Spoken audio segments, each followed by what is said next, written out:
Buckle up, Falcons faithful, because Flowery Branch just turned into a soap opera, and honestly, the writers should be embarrassed at how unbelievable this plot has gotten.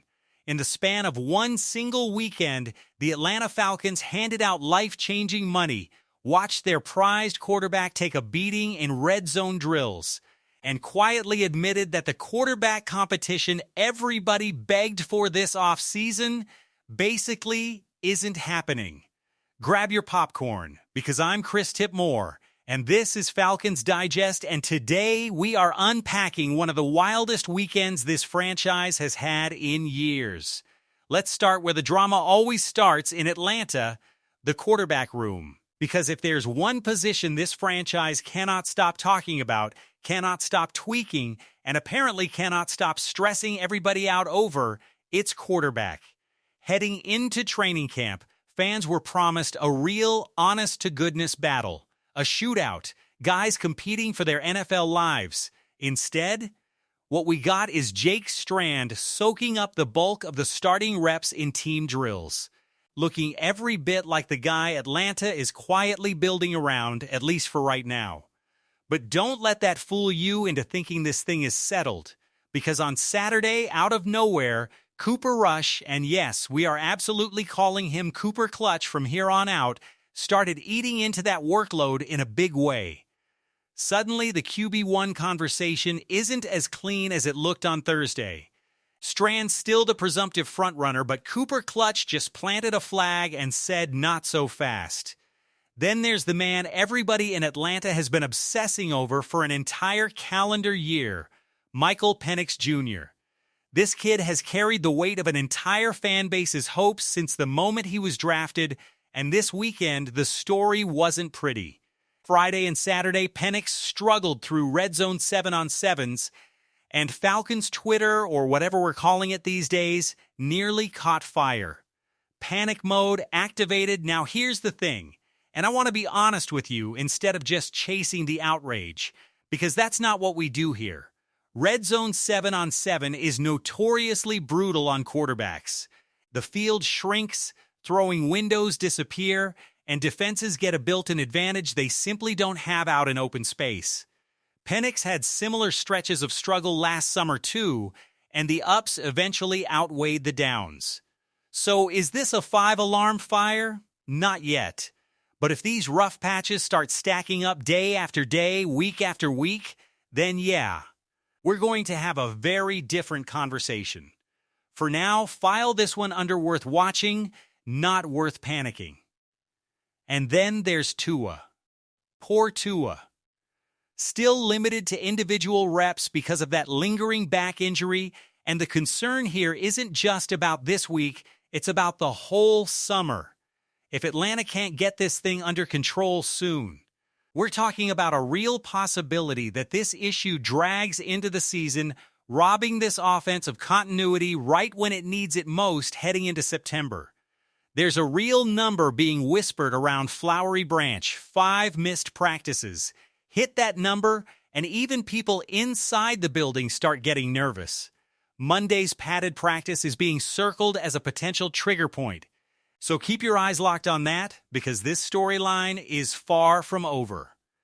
Now let's talk about the part of this weekend that had absolutely nothing to do with the quarterback room, and yet somehow overshadowed everything else. Money. Big, eye-popping, jaw-on-the-floor money. Matthew Bergeron. A guard who, let's be honest, most of the country couldn't have picked out of a lineup a year ago, just became one of the highest-paid offensive linemen at his position in the entire National Football League. We're talking a deal that, on paper, ties him for the richest guard contract in football at roughly $24 million a year. Let that sink in for a second. $24 million a year for a guard. Now, there is a theory floating around, and it's a theory worth taking seriously, that this deal isn't quite what it looks like on the surface. The whisper is that this is really a 3-year, $60 million commitment that Atlanta strategically backloaded to stretch it out to 4 years and $96 million total, mostly so they could hand Bergeron's camp the bragging rights of the richest guard contract in football without actually paying him like it early on. Call it funny money, call it salary cap gymnastics, call it whatever you want, but if that theory holds up once the actual structure gets revealed, then this deal is a lot less insane than the headline number suggests. We'll know soon enough. But even if it is smoke and mirrors on the accounting side, here's what it does regardless. It sends an unmistakable message to the locker room, to the fan base, and to every rival executive watching from around the league. Atlanta believes in this roster. Or at least, Atlanta desperately wants you to believe that they believe in this roster. But Bergeron's deal wasn't even the biggest domino to fall this weekend. That honor belongs to Kyle Pitts. Yes, the Kyle Pitts. The tight end who has spent years being the most talked about what if in the entire league just got paid. And not paid like a tight end, paid like a legitimate top-tier number 2 wide receiver. We're talking $18 million a year, third highest among all tight ends in football, but functionally, that number puts him in the same financial tier as guys like Michael Pittman, Romeo Doubs, and Jawan Jennings, receivers who all just signed deals in that $15 to $17 million range this very offseason to be legitimate number 2 options for their respective teams. Here's why this one is a genuinely fascinating gamble. Everybody, and I mean everybody around this franchise, has spent the last several months calling this the evaluation year. The idea was simple. Let this offense play, let these guys prove what they are on the field first, and then pay accordingly. Instead, Atlanta just skipped straight to the paycheck. They didn't wait to see if Kyle Pitts finally becomes that guy. They paid him as if he already is that guy, before a single meaningful snap of the 2026 season has been played. And that changes everything about how we're allowed to judge this team going forward. Because if Pitts doesn't deliver, if this wide receiver room outside of Drake London still looks thin come next spring, and Atlanta finds itself scouring free agency or the draft for a true number 2 receiver in 2027, then Falcons fans have every single right to ask one very uncomfortable question. Why did we just hand Kyle Pitts number 2 receiver money if he wasn't going to be the answer to that exact problem? This is the real story buried underneath all the headlines this weekend. It's not really about the dollar figures. It's about what those dollar figures are telling us about how this organization sees itself. For 3 straight years now, this front office has quietly, and sometimes not so quietly, insisted that this offensive roster is loaded with talent, that the pieces are all there, that all they need is the right coach and the right quarterback to finally unlock it. And yet, over the last 3 seasons combined, this offense has ranked a pretty pedestrian 19th in the league in expected points added. That's not some disaster of a number, but it is nowhere close to the top 10. Championship caliber unit this front office keeps promising is right around the corner. Compare that to the defense, which finished a rough 25th over a similar stretch before Jeff Ulbrich came aboard, and you start to see the pattern. The defense got torn down and rebuilt because everybody agreed it needed it. The offense? Same core, mostly the same pieces, year after year after year, all while being told this time is different. So when this front office turns around and pays Bergeron like a top 5 guard and pays Pitts like an elite number 2 receiver, all before this new-look offense with Tua Tagovailoa and offensive coordinator Tommy Rees has played a single real game. It raises the stakes to an almost unbearable level. There is officially no more room for excuses in Atlanta. None. The front office had a golden, easy off-ramp sitting right there. All they had to do was wait. Let the season play out.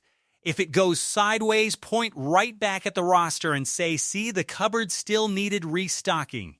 That excuse just evaporated. By opening the checkbook this aggressively, this early, This front office essentially stood up in front of the entire fan base and said out loud, "This roster is ready. This team is built to win now. And if it doesn't happen, if Atlanta misses the playoffs again after a fourth straight offseason of doubling, tripling, and now quadrupling down on largely the same group of players, there will be nowhere left to hide. Not for the front office, not for the coaching staff, not for anybody." Now, let's pivot, because while the money was dominating headlines this weekend, there was arguably an even bigger scoop buried underneath it all: head coach Kevin Stefanski's plan for the preseason. And Falcons fans, if you have been burned by watching your starters get 0 preseason snaps the last 2 summers under the previous coaching staff, this next part should genuinely make you happy. According to the reporting out of camp, the plan this year is to actually play the starters. Real starters. Real snaps. Both in the season opener against the Broncos on August 14th, and again in that third preseason game against the Dolphins on August 28th. That middle game against the Colts on August 22nd, that one's shaping up to be more of a backups showcase, largely because Atlanta has joint practices scheduled with Indianapolis leading into it, which usually means the starters get their real work done on the practice field instead of in the game itself. Why does this actually matter beyond just, ooh, we get to see the real guys play?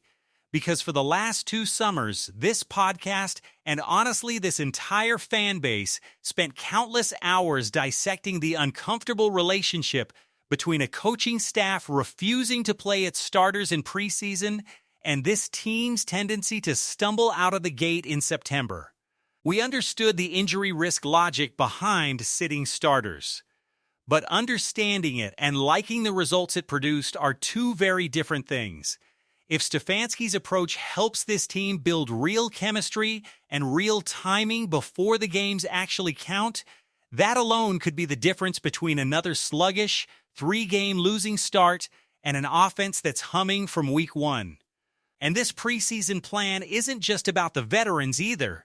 It's opening the door for some serious position battles to actually play out on a real football field instead of just behind closed doors in practice. Linebacker is shaping up to be one of the most fascinating stories of camp. Christian Harris has been the presumed starter opposite Divine Diablo all summer, but this weekend, rookie Harold Perkins started stealing first-team reps right alongside Diablo, pushing Harris to the side in certain looks. That is not nothing.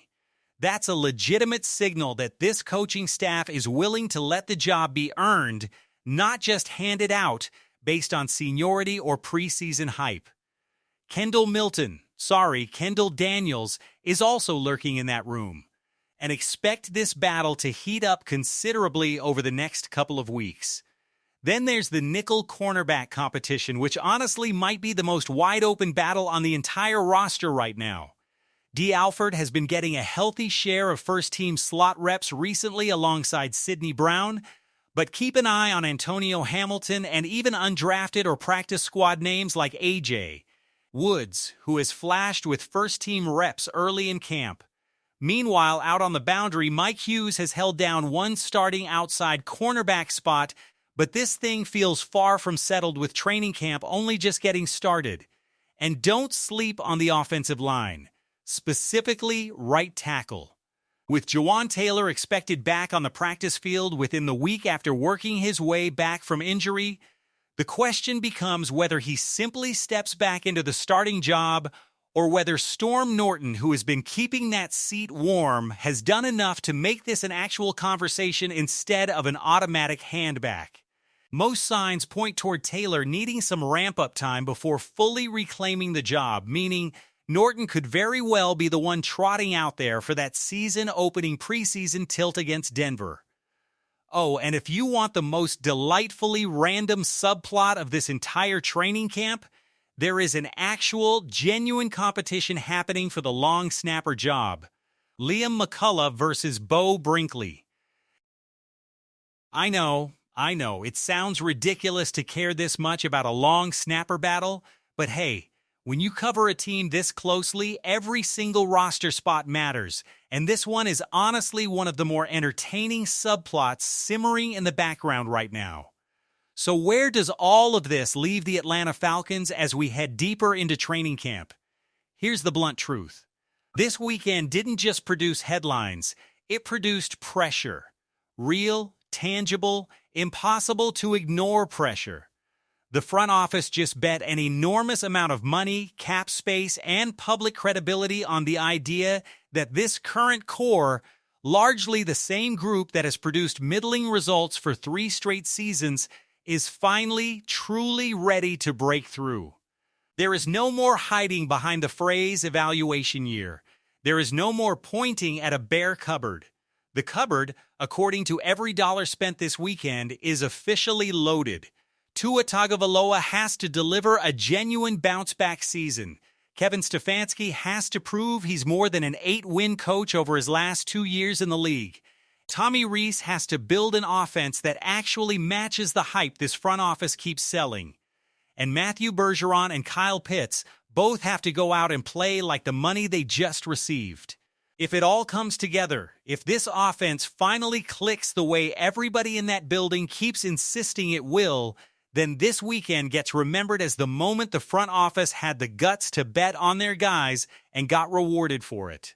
But if it doesn't, if Atlanta finishes with another 7 or 8 win season stuck in the same mediocre middle they've been trapped in for years, then all of this, every single extension, every backloaded dollar, every confident quote from this front office becomes Exhibit A in a very uncomfortable conversation about accountability in Flowery Branch.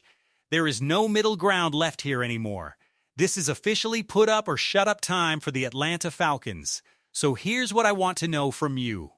Do you trust this front office's bet on Bergeron and Pitts, or do you think this money is going to age like milk left out in the Georgia summer heat? Are you Team Jake Strand, or is Cooper Clutch about to steal this quarterback job right out from under him? And seriously, who's winning that long snapper battle? Because I need to know. Drop your thoughts down in the comments. I read every single one of them, and I love when this community gets into it with me. If this video got you fired up, smash that like button. It genuinely helps this channel more than you know. And if you are not subscribed yet, what are you doing? Hit that subscribe button and turn on notifications so you never miss another Falcons Digest breakdown. Because trust me, with a training camp this chaotic, you do not want to miss what's coming next. This is Chris Tipmore, and I will see you in the next one.